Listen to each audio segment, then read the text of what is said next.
Once you have a few videos created, YouTube Analytics is a great place to come to do some research on those videos and to figure out what your next topic and video should be about. Whenever you're building up an audience, you need to create content that people want to watch. This is a very, very important idea.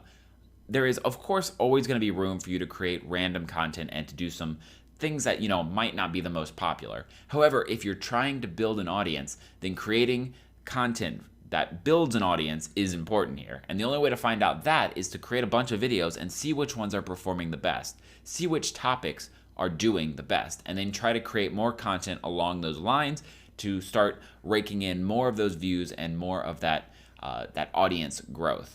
So the YouTube Analytics tab is easy enough to get to. It's on the left side over here under Analytics. This is the Studio Basic or the beta, the new YouTube Studio that's coming out. By the time you were watching this might not be in beta anymore. It might be fully realized, but this is sort of the next step that YouTube is trying to do, and they're providing us more information than ever to start analyzing our channel. On this main screen right here, what we have is we have the ability to quickly see our watch time, views, and subscribers, and then our estimated revenue as well. And with this, we can try to track some trends and to look at our overall growth compared to maybe the previous month or a previous period. You'll see that right now I have this little growth of maybe a plus 1% of watch time, basically level on views, and a little drop in subscribers. My account sort of does this up and down motion. So if I do growth, it's going to go up and then come down and then come up a little bit higher and come down. And we can actually see this trend. If we back this off to, let's say, 365 days, it'll take a second to load. And you'll see that I have this trend where it's slowly increasing, but it's going up and down to get to that point. And that's the subscribers. The views is a lot more of a sort of determining of this. And this is because people usually watch my channel during weekdays. So the weekend is when it drops off, and then the weekdays start and it comes up. So mine, you kind of have to look at it by going off the tips right here to get to what the average is. And you'll notice that I have a whole bunch of videos here on the bottom that's showing me when I released my most recent videos. And you'll see that there's a little bit of a trend here. If I sort of have a lull, then it sort of levels out right here. And then whenever I started releasing a whole bunch more content, it pushed it all the way up. And then it drops off after Christmas. It always does. We can actually go sort of to the lifetime, and you'll see that it does. But right after Christmas, there's always this drop, this strong drop. And that's because everyone goes on vacation right around Christmas time. A lot of people aren't working and trying to find, the next tutorial. But it's very interesting to see this sort of stuff, and you'll see the views are pretty much similar to the watch time here. Always that drop. There's always a drop right around April. It'll drop down into the summer, and then there's that sort of holiday push, and then it goes down and it goes up. But you can see that there's an overall nice growth here. Now, on the bottom, we can bring this back to the last 28 days. On the bottom here, we can look at the top videos, and it's going to be by watch time, and this is to quickly see what videos are doing the best right now on the channel. And you'll see that Adobe InDesign is doing pretty good with watch time. And that's because it's a very long video. It's about a 35-minute video, and people are watching a good portion of that video. That means I have some very solid content here, and that I should be maybe creating more content based on InDesign. Also, if you highlight over any of these sort of areas here, you're going to get a little pop-up that tells you how to look at that information and use it. So right here you see most watched videos and time period. Over time, this can help you plan programming that takes advantage of seasonal trends. And so we can see that in the last 28 days, we've had a very strong surge in Adobe InDesign. So maybe that's some of the content I should be creating for this time period. Try to release some content to get more views in that realm. Real-time activity, it's going to show you what's been happening in the past 48 hours. Again, this is a little bit more important for like a vlog-based channel to see what your growth is like. However, with my channel that has these cycles all the time, it's kind of hard to see any real good information from this. Overall though, this is the main page of analytics, and through this section, we're going to be going over the rest of these pages to figure out how to look at our demographics, how to look at our YouTube videos, and to try to come up with some better topics for the future. So let's go over our first tab, and that is going to be the Reach Viewers tab. So this tab is mainly focused on how we are reaching users and how they are coming to our videos. And with that information, we can then begin creating a strategy about how we might want to release content, what the next great topic is, and what our videos should be about. So in this tab, we have this main overview here. that's going to go over impressions, click-through rate, views, and then unique viewers. So you'll notice these two are not the same. And that's because a unique viewer might view a couple of videos at the same time. So you see that I have 208,000 different people watching my video in this last 28-day span, but there are 304,000 views. That means that some of these people watched 2, 3, 4 videos. Some of them came back, maybe they're subscribers and they watched every time I released one. So we have the additional views right there. Now this little chart right here is very important. This is the impressions and how they lead to watch time. So watch time is YouTube's sort of guide about how good your channel is doing. The better the watch time, the more ad revenue, the more subscribers, the more basically traffic YouTube is going to push to you. Because remember what we're talking about here. This is a YouTube algorithm. It wants to keep you on the website. So if you spend more time on the website, it thinks that you like the website more and that you'll keep coming back to the website. You'll keep looking at their ads, they'll keep making money. So if you can provide content that does that, well, then they are going to keep promoting your content. So this shows you the overall impressions, how many people have seen the thumbnail and the title of our video somewhere. Next is our click-through rate, and we've talked about this a little bit before, but the impressions multiplied by the click-through rate, so the 8.3% is going to get how many views we have. So we had 1.7 million impressions, 8.3% of those people click through. That means we had 141.8K views. Those people watched on an average of 2 minutes and 9 seconds of content, which means we get about 306.2K minutes in the last 28 days. Now, if we bring this down to maybe like 90 days, this will change up a bit. You'll see that we have 5.6 million impressions, 8.5%, 474, 2 minutes 11, 1 million impressions of minutes. So this is good to know because it shows us our click-through rate and it shows us our view duration, two very critical stats. And you can see that tiny manipulations here and here change the watch time huge. If this was 9.5%, then we would have a giant jump here, probably somewhere around 600,000 views. And that would mean that we would get every one of those views would be an average duration of 2 more minutes, which would increase the overall bottom line here. And if you see as I'm doing this, if I highlight over any of these, it's going to try to explain some of this stuff to us. So that's really good if you want to just go around here, you can just highlight over a lot of stuff and it'll actually explain to you a lot of the importance of it. The next couple of little boxes we have here are also important. So we have traffic source types, and that's going to show us where our traffic is coming from. We have the YouTube search, external suggested video, direct or unknown, browse features, and this basically is going to be showing us where is the content being watched from. Where are people coming from? And if we click the see more button, it'll actually bring up this nice little chart. And there's actually a neat little trend here that we can do a little research on. So let's say that this is your chart and you're looking through it and you notice this right here. So there's this green line and we go down and we look at its suggested videos. And for some reason at this period, the suggested videos started dropping. So if we go down to our lifetime view, we can take an even farther look at this and we'll notice that it goes up here and then it begins dropping off right here. And you can see the total is reflected by this. Because of this drop off, the total actually went down for a few months before it came back up. And so let's investigate this a little bit. We can click on that green line and give it a little bit more explanation. And what you'll notice is that there is this sort of overall views on these 3 videos right here. Create smooth, beautiful rolling credits, captions and subtitles, and Adobe Premiere Pro dynamic link. And these were basically the key videos right here. They were all combining together, this group of videos. And then suddenly, YouTube, maybe it changed its algorithm. Maybe my videos just didn't fit with those videos anymore, or those videos started not getting views anymore, so mine started not getting views. Overall, though, we see that we got a lot of views from all of these other videos that aren't ours. And then in sort of the span of a couple months, that dropped down and it went to this lower level.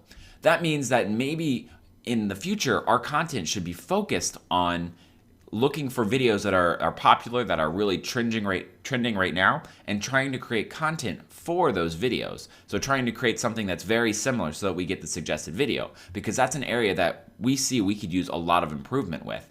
Because this was back a year ago. I have a whole lot more views and subscribers now, so I should be able to keep this going up instead of having it fall down. So that is how you could use analytics to sort of take a look at this and figure out maybe our next step is to look for some popular channels watch until they post something and try to create content close to it and post it within a day of when they post theirs. That might be a good strategy. Down here we have the traffic source of the external stuff. So this will show us where our other traffic is coming from that isn't from YouTube. You can see that we have Google search, adobemasters.net. It's a website I created to sort of keep some Google searches to bring them into my content.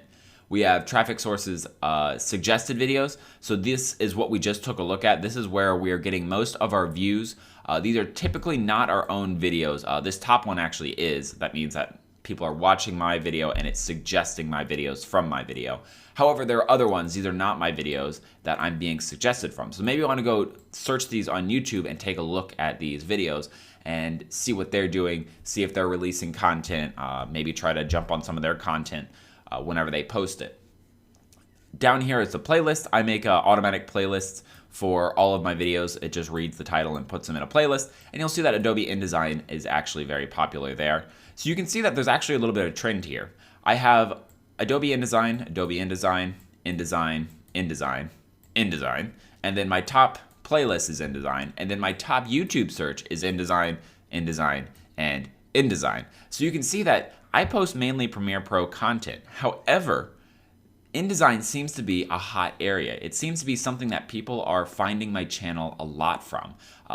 YouTube search, 2.4% of all of the searches that come into my channels are actually from InDesign searches. So that might be an area that I should look forward in the future. There's something about it that's getting people to come to my channel. And so therefore I need to look into actually creating more content for that area to fill that niche. But overall, your statistics are going to be completely different, but keep a lookout. Go through this stuff, figure out where your traffic's coming from, figure out where your searches are. What do people search to get to your video? What playlists are getting them there? What is YouTube's algorithm recommending based off others people's videos? And from that, you can get some good ideas about what your next topic and videos should be. The Interest Viewers tab is the next tab in the series. Now, it's not as important as Reach Viewers. There's not as much sort of groundbreaking information. However, it does have some key areas and allows us to analyze some of the tools that YouTube gives us to work with. So with the Interest Viewers tab, we have two main things on its main screen right here. We have, again, that watch time, and then we have average view duration. Now, on a channel that isn't mine, this might be a little bit more important, because if you're making vlogs, you definitely want this to go up. However, if you notice, through almost my entire lifetime, this has stayed at right about 2 minutes and 10 seconds, and that's just the typical time people watch a tutorial. A lot of people come to a tutorial and they scroll through, they find what they need, and they sort of move on. And because of that, it's kind of hard to get this to push up any farther. Now, I could make longer form content, and that's something that I am actually planning on doing to see if I can bump this up just a little bit over time. But this will be very important if, again, you're releasing vlogs and you can see that as you're releasing them over time, or even gaming videos, especially gaming videos, if you have like 30, 40, 50-minute long videos, you want to see if people are actually watching the entire thing or if they're just watching a minute or two and then moving on to something else. So that would be in a very important screen. Now, the next area that we want to take a look at is the cards down here. We have the top videos, and that's just going to be what the top watch time is. So what is most interesting to our viewers, what's getting the most view time, and we have the Adobe InDesign for absolute beginners is, again, that one at the top. But that's a 30-minute video, so that might make a little bit more sense on this. And we have the part down here, again, to check that out, to see we can analyze video by video to see all of them over time.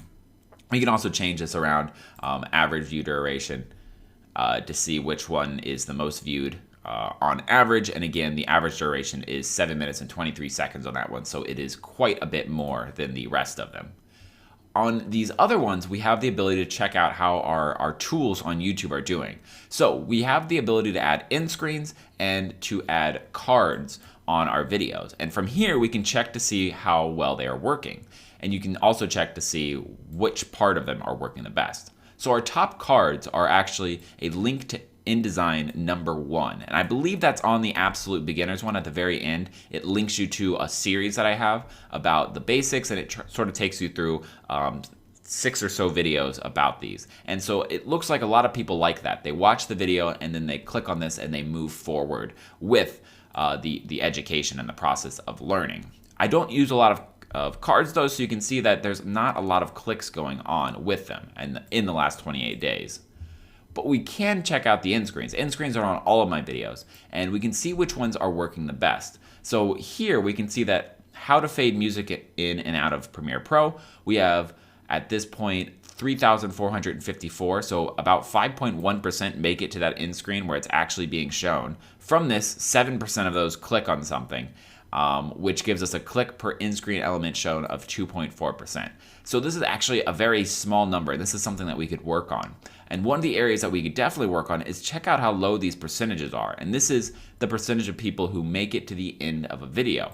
And so we have very low percentages, which means we might need to try to make content that keeps people engaged all the way up until the end. We might need to change the way the structure of my videos are doing, might need to change the pacing of the video, maybe the longer ones actually do better, maybe the shorter ones do better. Something needs to change to try to get more people into the very end of a video.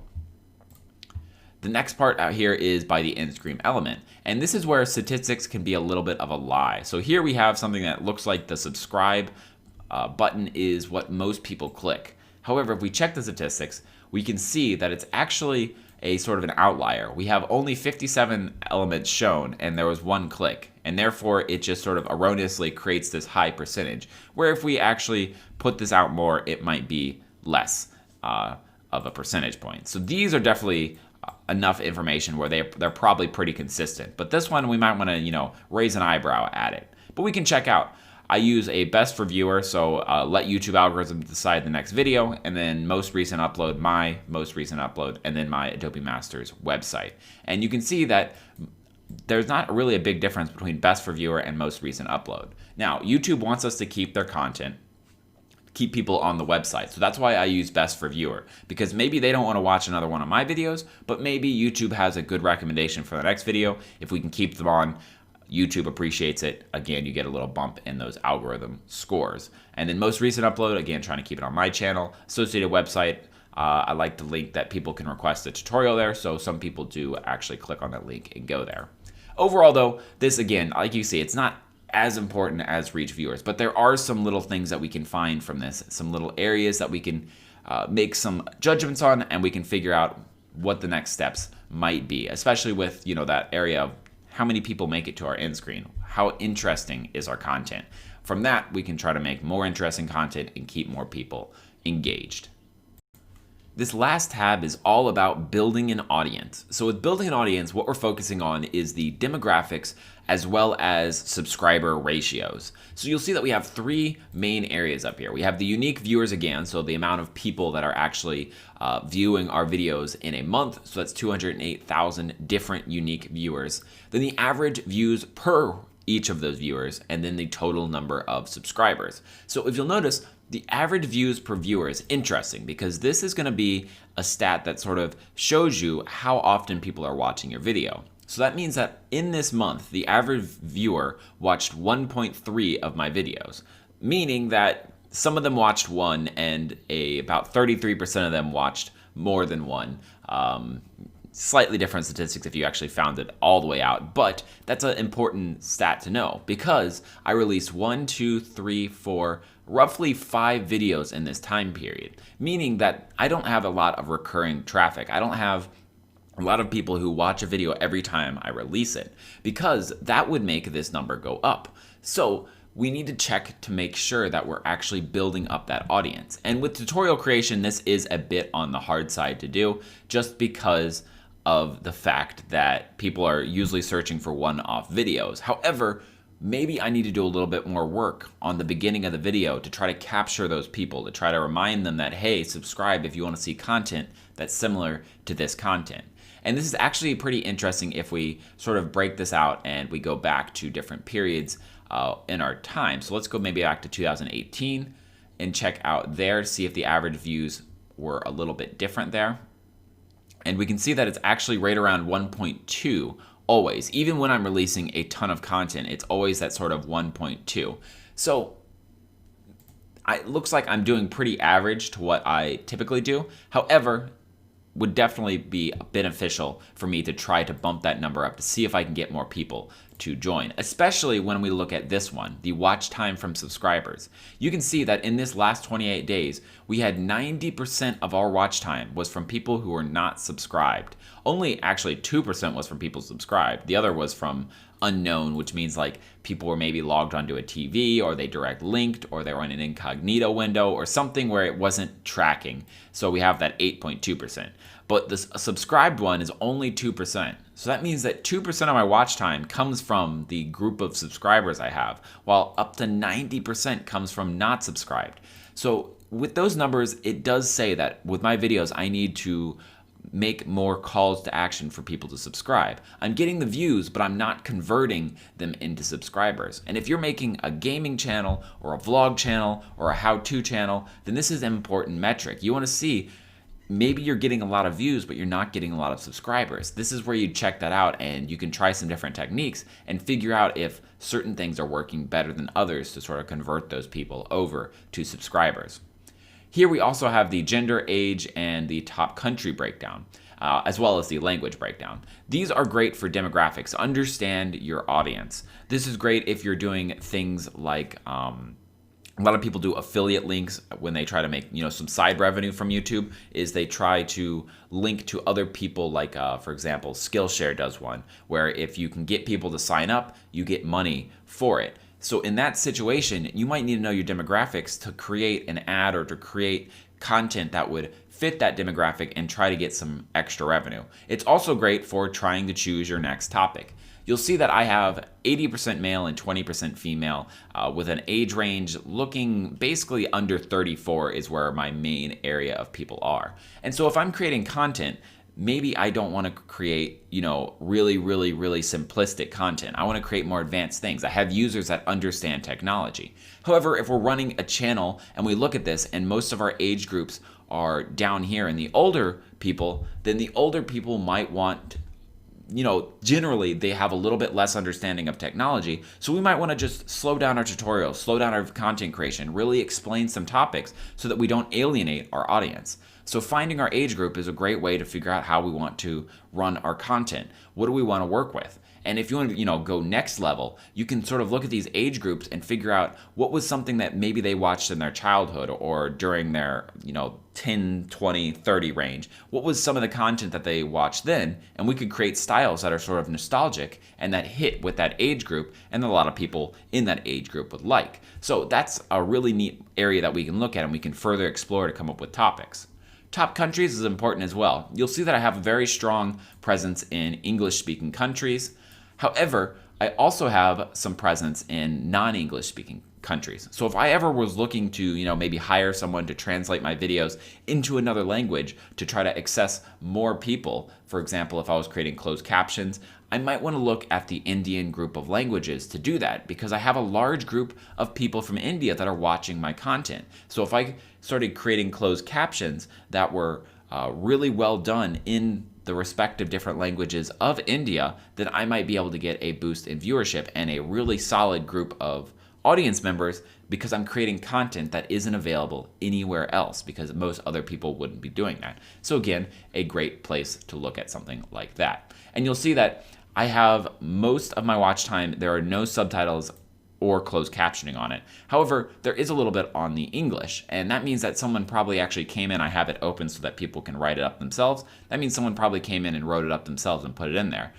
If we were creating different languages, for example, we wanted to try out that idea of creating a couple Indian language CCs, then we could attach them in here and see how well they're actually converting and see some stats on that. Overall though, build an audience, great tab to check out to figure out your demographics, figure out how much people are subscribing, and to see how people are staying on your videos and how your audience retention is.